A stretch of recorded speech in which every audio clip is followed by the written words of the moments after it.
Pari opportunità, un traguardo non ancora raggiunto e che vede carenze anche nelle pubbliche amministrazioni. Se ne è parlato a Villa Pat. I comuni sono diciamo, il primo riferimento sui territori, il primo riferimento a cui la cittadinanza si rivolge per tutte le tematiche che riguardano le pari opportunità. Io ho cominciato questo progetto 2 anni fa chiedendo a tutti i comuni se avessero attribuito la delega alle pari opportunità a un consigliere, a una consigliera, a un assessorato o la costituzione delle commissioni pari opportunità.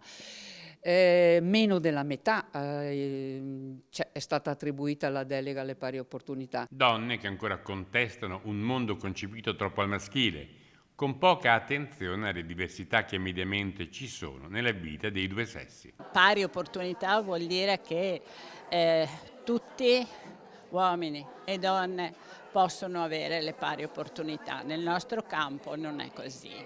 Nel nostro campo la differenza ancora di potere fra uomini e donne è ancora molto presente ed esistente.